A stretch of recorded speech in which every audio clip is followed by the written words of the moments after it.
नन्ही दुल्हन भाग 4। ईश्वर चंद तो इतना खुश हो रहा था, आखिर वो भी क्यों ना। गांव के जमींदार राजा ठाकुर जो इस गरीब की कुटिया में आए थे, साहब वो वही खटिया के पास नीचे जमीन पर बैठ गया। कुछ खता हो गई क्या मुझसे? अरे नहीं नहीं, ऐसी बात नहीं है ईश्वर जी, मैं तो यहाँ अपने बाबूजी का संदेशा लेकर आया हूँ। पता नहीं आपके बाबूजी ने आपको कुछ बताया या नहीं, लेकिन कुछ साल पहले जब मेरे बाबूजी कहीं से आ रहे थे तो आपके बाबूजी ने उनकी लुटेरों से जान भी बचाई थी और मेरे जवाहरात भी बचाए थे।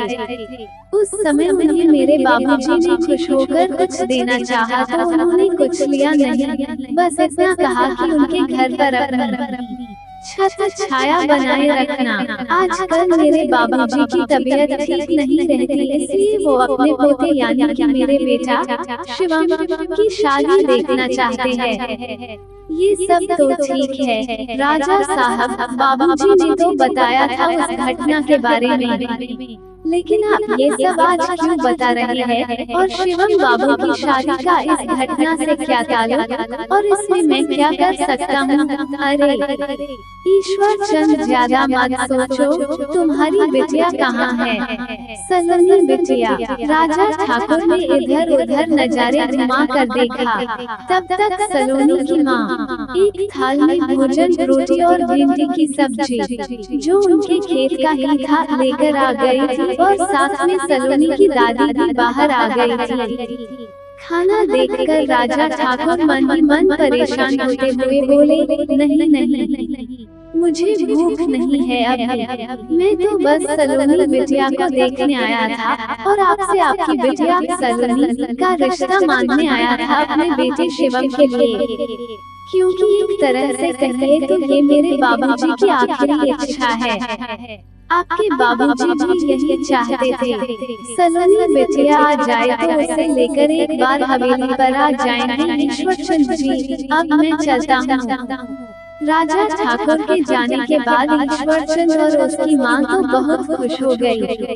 अरे सुन रही हो ईश्वर की बहुरिया, देखो अपनी सलोनी के भाग्य, महल में जाएगी, वो तो राज करेगी, राज देखना कितनी खुश रहेगी मेरी सलोनी। ईश्वर भी अपनी माँ के हाँ में हाँ मिलाए जा रहा था, लेकिन सलोनी की माँ खुश नहीं थी। उन्होंने शिवम के बारे में सुन रखा था कि वो अच्छा लड़का नहीं है, जमींदार साहब के प्यार दुलार में बिगड़ गया, लेकिन यहाँ उनकी कोई सुनने वाला नहीं था। इधर जब बड़े जमींदार साहब के बड़े बेटे रघुनाथ ठाकुर को पता चलता है कि राजा ठाकुर शिवम की शादी की बात करने गए हैं, तो वो अंदर ही अंदर बहुत गुस्सा हो जाता है। रघुनाथ ठाकुर अपने कुछ आदमियों को भेजता है शिवम को खोजकर उसे मार डालने के लिए। रघुनाथ के आदमी शिवम को खोजने निकल जाते हैं। उन्हें ज्यादा मेहनत नहीं करनी पड़ती है, क्योंकि शिवम उसी गांव में अपने दोस्तों के साथ घूम रहा था, लेकिन आज वो पैदल ही घूम रहा था। लोगों की बकरियों को भगा रहा, उनकी मुर्गियों को परेशान करता। इसी क्रम में वो उसी मैदान के पास पहुंच गया था, जहां रोज सलोनी अपनी सहेलियों के साथ अपनी गुड़िया लेकर खेलती थी। उन लोगों को गुड़िया के साथ खेलते देखकर शिवम उनकी खिल्ली उड़ाने लगा। उसी समय रघुनाथ के आदमी आकर शिवम को पकड़ कर ले जाने लगे। शिवम के दोस्त डर के कारण उसे छोड़कर भाग जाते हैं, लेकिन सलोनी नहीं डरती है और पास ही पड़े पेड़ के टहनी से उन लोगों पर अपनी सहेलियों के साथ अचानक हमला कर देती है। अचानक हुए हमले से वो लोग भी घबरा जाते हैं और भीड़ न खुल जाए इसलिए भाग खड़े होते हैं।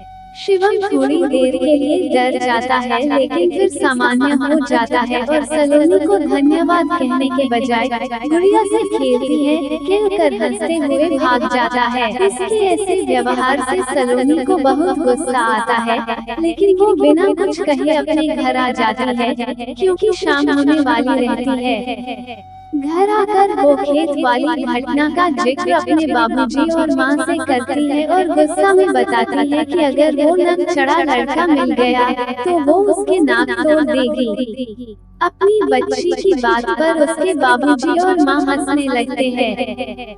उन्हें नहीं मालूम था कि सलोनी जिस लड़के के बारे में बात कर रही है वो शिवम है, जिससे वो अपनी बेटी को शादी की बात पर खुश है। सिर्फ सलोनी के पिता माँ नहीं, लेकिन मजबूर है। इधर घर आकर शिवम तो अपने बाबूजी से कुछ नहीं कहता है, लेकिन उसके दोस्त हमले वाली बात बड़े जमींदार साहब को बता देते हैं।